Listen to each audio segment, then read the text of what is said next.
Boa tarde, alunos do PISM 2 do curso de Vivia Kingman. Hoje nós vamos estudar o movimento operário no século XIX, quer dizer, perdão.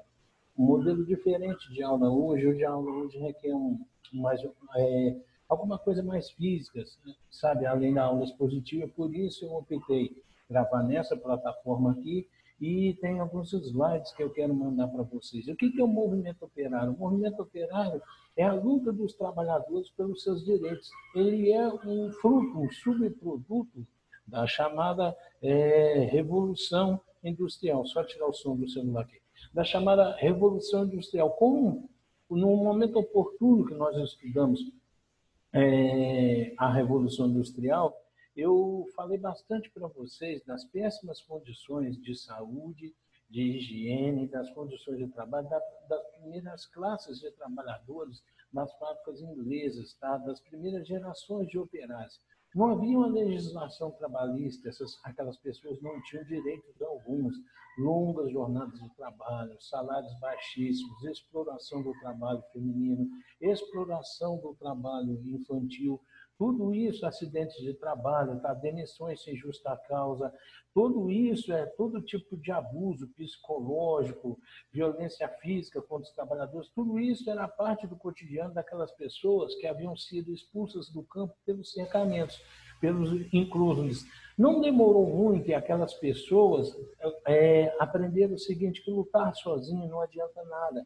Um sujeito só lutando sozinho, ele ia até o patrão, reclamava, o que o patrão fazia? Mandava aquele sujeito embora.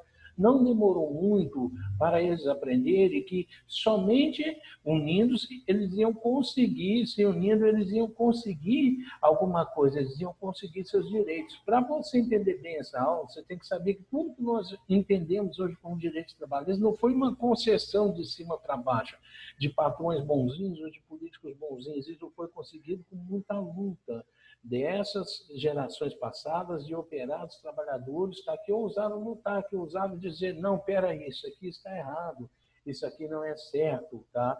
Muitos pagaram com a vida, os países, tá? A maioria dos países, à medida que o capitalismo ia se consolidando e a burguesia também, eles adotavam uma legislação muito pesada contra esses trabalhadores que lutaram contra seus direitos. É claro, existe uma luta entre o capital e o trabalho, inconciliável, tá?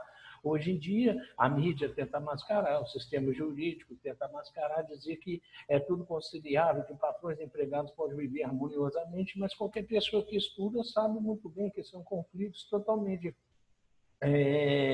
antagônicos, opostos, são interesses totalmente antagônicos, opostos, e que uma conciliação é muito difícil, tá? Enquanto o patrão quer explorar o máximo possível o empregado, porque a fonte de renda dele é a exploração do trabalhador, o trabalhador tem que lutar para ser explorado o menos possível, pelo menos para receber o máximo possível por aquela exploração. E aí tem um conflito, tá? Bem agudo e que não dá para disfarçar, tá? É bem latente isso daí. Vamos lá. Então, como eu disse para vocês, os trabalhadores começam a se unirem, tá? E a união deles vai passar, o movimento operário vai passar por diversas etapas. A primeira, deixa eu pegar aqui uma divisão de tela para vocês. Aqui eu compartilhar a tela, só um minutinho que eu vou pôr na tela que eu quero colocar para vocês. A primeira tela que eu quero colocar para vocês é essa aqui, ó. A primeira forma de luta dos trabalhadores ingleses está documentada, já unidos, se chama cartismo. Cartismo vem de carta. É porque eles mandaram a carta para a rainha da Inglaterra em 1830. Ó, vamos lá ver. Ó.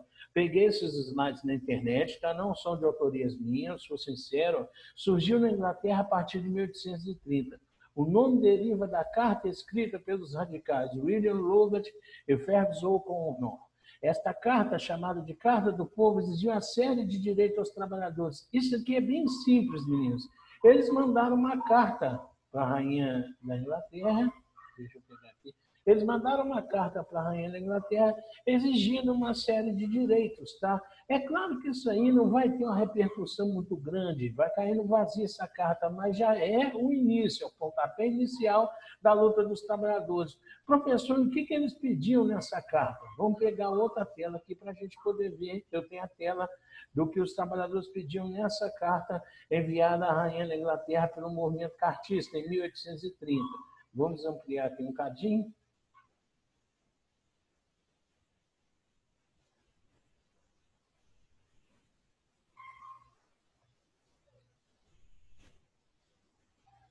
Olha só, a primeira coisa que os trabalhadores exigiam, colocar meu rosto do lado de cá, nessa carta mandada à Rainha da Inglaterra em 1830, era o sufrágio universal, o direito ao voto masculino para todos os homens. Isso aqui, repare, gente, que não é uma luta por melhores salários, tá? É uma luta quase que política. Ó.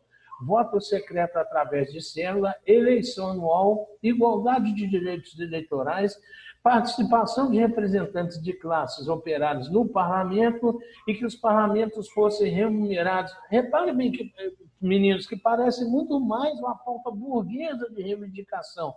A única pauta aqui que nós podemos associar ao trabalhismo é a participação de representantes da classe trabalhadora no parlamento. A única coisa, porque o resto tudo são demandas ainda burguesas, tá? Não são demandas proletárias. Ainda são exigências muito mais ligadas, tá, associadas aos anseios dos detentores dos meios de produção do que aos trabalhadores propriamente dito. É por isso que é uma forma primária de luta, tá? É o movimento trabalhista lá no seu assim, início mesmo, na fase que ele engateava. É claro que isso aqui não vai dar certo, os trabalhadores não vão ter mais pão, não vão ter melhores casas, não vão ser menos explorados com essa pauta aqui atendida.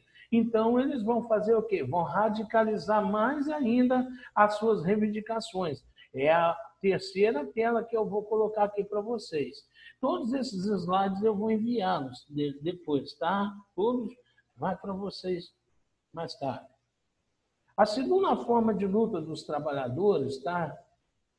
Se nós pegarmos cronologicamente falando, foi o ludismo. O ludismo tem esse nome. Deixa eu pegar aqui a tela. O ludismo tem esse nome em homenagem a um operário chamado Ned Ludd. Esse Ned Ludd ele fez uma leitura mais radical e falou o seguinte: como que é a causa dos males da classe operária? Por que passamos fome? Por que não temos comida? Por que não temos uma casa direita? Ele era um operário. Ele chegou à seguinte conclusão: a culpa é da máquina. Então, Ned Ludd pregava o seguinte: como vamos resistir a essa situação? Como podemos reverter esse quadro? Quebrando as máquinas. O ludismo surgiu na Inglaterra entre 1811 e 12. Essas coisas não têm uma data certinha. Ele tem esse nome por causa do Ned Ludd. E o que eles pregavam? Destruição das máquinas e outros equipamentos. É uma forma já radical de lutar pelos direitos. Daí já enfrenta os patrões de uma maneira mais contundente, aí já enfrenta as autoridades, muitos trabalhadores foram enforcados, e o ludismo cai muito, está na provinha de vocês. E o que eles pregavam? Destruição de máquinas. É uma maneira tola de brigar, porque acontece o seguinte: você quebra uma máquina, o patrão vai lá, compra outra e pronto, acabou, demite você, ou então manda as autoridades lhe prender. Muitos até pagavam com a vida por esse atrevimento, tá? E a essência não mudava. A essência do modo de produção capitalista continuava a mesma. Por isso que o ludismo também é uma maneira primária, uma maneira muito tola de lutar pelos direitos que os trabalhadores vinham naquele momento. Vamos pegar uma outra tela aqui. Vai ter evolução. Do cartismo foi para o ludismo. Agora nós vamos chegar aos socialistas utópicos. Interromper de visão de tela. Só um minuto aí.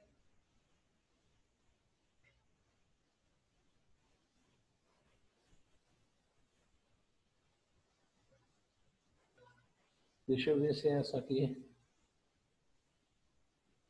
Não, a terceira forma de luta ainda não são os socialistas utópicos. A terceira forma de luta são as trade unions, são sindicatos assistencialistas, meninos. O que é sindicato assistencialista? É aquele tipo de sindicato. O sindicato é a união de trabalhadores, onde eles mesmos se ajudavam. Eles faziam vaquinhas para comprar caixão, pagar velório, comprar, vamos usar a palavra de hoje, cesta básica, pagar aluguel, pagar aluguel para quem tivesse numa situação de maior penúria. Essas trade unions, elas eram até incentivadas pelos patrões, porque elas não mexem no cerne da questão. Tá? São sindicatos assistencialistas de autoajuda, muito incentivados pela igreja, pelas autoridades. As trade unions foram as organizações que deram origem ao movimento sindical. É daí que começam os sindicatos. No início, tiveram evolução lenta em suas reivindicações. Na segunda metade do século XIX, evoluíram para os sindicatos. Os sindicatos é a forma de organização dos trabalhadores com considerável nível de ideologização e organização. No caso, a ideologia, tá? Qual que era a ideia que norteava as trade unions? Era a autoajuda, tá? Com um cunho religioso muito grande. Por isso que os patrões gostavam. Esses caras aí não faziam greves, esses caras aí não colocavam bloco na rua, tá? Eles faziam esse assistencialismo de pagar velório, de comprar remédio, de pagar aluguel, uma coisa bem pequena mesmo, tá? Frente aos problemas que a classe trabalhadora enfrentava, pelo simples fato de que não dá para ficar comprando remédio a vida inteira, não dá para ficar fazendo vaquinha para pagar aluguel um para o outro a vida inteira. Até quando vai ficar assim? É preciso mexer no cerne da questão, que é o modo de produção capitalista. E quem mostra isso, que o cerne da questão é o modo de produção capitalista, é uns caras chamados socialistas utópicos. Primeiro nós vamos falar o que é socialismo. Tem outra tela aqui para nós olharmos e vermos o que é socialismo. Vamos pegar aqui.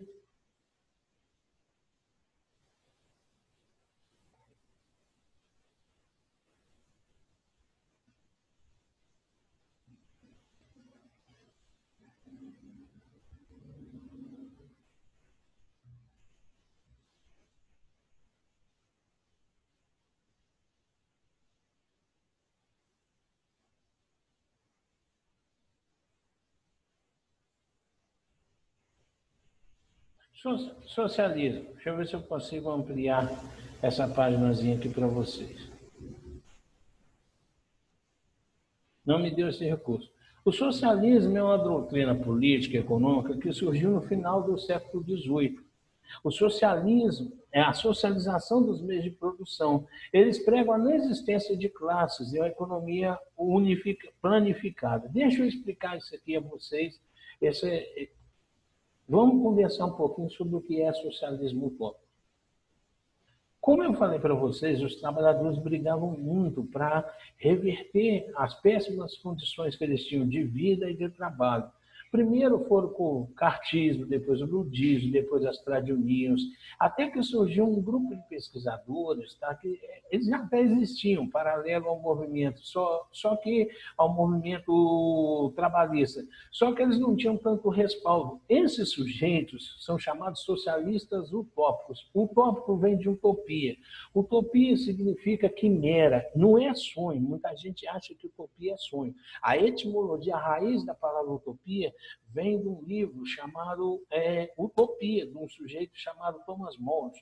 Thomas Malthus imaginou uma ilha onde ali não houvesse violência, não houvesse fome, miséria, exploração, e chamou aquela ilha de utopia. Utopia é isso, é um sonho, é uma quimera, na linguagem de vocês, é uma viagem, é isso que significa o termo utopia.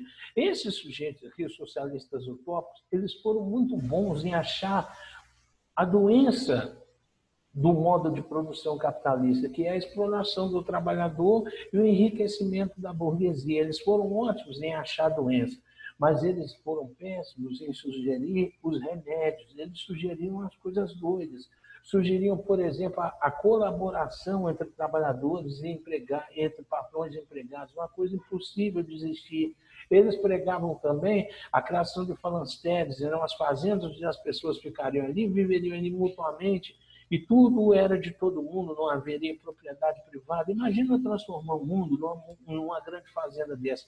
Por isso que eles foram chamados de socialistas utópicos. Quem chama eles de socialistas utópicos, sonhadores, bobões, são Karl Marx e Friedrich Engels, as duas grandes estrelas do socialismo científico, que é a nossa próxima tela, que nós vamos vê-la agora. São esses dois sujeitos aí, ó, Karl Marx e Friedrich Engels. Ninguém formulou uma crítica mais assim exata e mais precisa do modo de produção capitalista até hoje, em 2020, do que esses dois sujeitos aí, o Friedrich Engels e Karl Marx. Eles eram amigos, tá? Eles faziam uma parceria na escrita, tá? Karl Marx teve assim muito mais fama, mas Friedrich Engels também ficou muito famoso, tá? Também tem uma grande importância. Esses sujeitos aí estudaram a fundo o modo de produção capitalista e eles chegaram à seguinte conclusão, que nunca vai haver, que é impossível haver essa conclusão deles, uma harmonia entre os interesses de patrões e empregados. Eles desenvolveram e sistematizaram um conceito chamado luta de classes. Os dois analisaram muito a história da humanidade e viram que a história foi sempre a história de quem tem versus quem não tem. Era assim na antiguidade clássica, os patrícios contra os plebeus, era assim no feudalismo, o senhor feudal contra os servos e camponeses, e é assim no modo de produção capitalista, a burguesia contra o proletariado. E da mesma maneira que o modo de produção da antiguidade, que o feudalismo só caíram de uma maneira violenta, eles também pregavam que o capitalismo só vai cair de uma maneira violenta. O dia que os pobres invadiram as propriedades, o dia que os pobres pararam de obedecer às leis, invadirem as fábricas, assassinaram os maus patrões.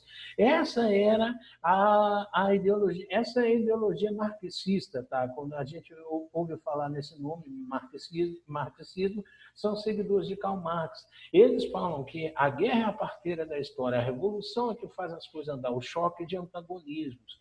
Então, a classe operária não cabe aceitar, a classe operária não cabe tentar combinar, a classe operária cabe o quê? Se preparar, estudar, tomar consciência de classes, pegar em armas e fazer uma revolução violenta. Esse é o único caminho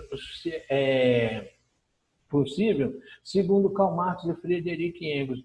E para desnudar a exploração capitalista, eles sistematizaram o conceito de mais-valia. Mais-valia é o seguinte, eles provaram matematicamente que um funcionário recebe muito menos do que aquilo que ele produz no final do mês.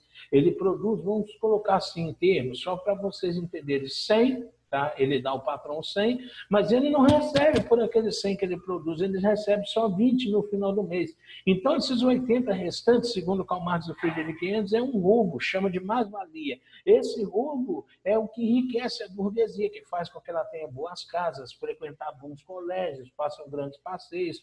É graças ao roubo cometido à classe trabalhadora, um roubo consentido, um roubo que não é só consentido, ele é, como é que eu posso dizer, confirmado, ele é respaldado pelo sistema ideológico, pela igreja, pelo sistema jurídico, pela escola, pelas forças militares. Todos eles acham que é certo isso que acontece, esse roubo que acontece aos trabalhadores, a mais-valia. Por isso esses caras são tão importantes e por isso eles são a etapa assim, máxima do movimento operário. Tá? Até hoje ninguém fez uma crítica tão contundente ao capitalismo e tão certa quanto eles. Tá? Eles são cheios de erros, mas essa crítica é muito certa. Quem pode se aproximar mais ou menos deles é o movimento ecológico, mas o movimento ecológico não é contra o capitalismo, ele é contra o capitalismo que polui. O capitalismo que não polui, eles lidam com ele tranquilamente, tá? Beleza? Essa é a última etapa do movimento trabalhista, do movimento operário que temos para nós estudarmos. E por último, eu queria falar para vocês, vou pegar mais uma tela aqui, ainda existe uma variante do movimento socialista, que é o anarquismo. O anarquismo são socialistas que acreditam que toda forma de poder errado, ana significa não, que é poder. Ele surgiu na Europa na metade do século XIX.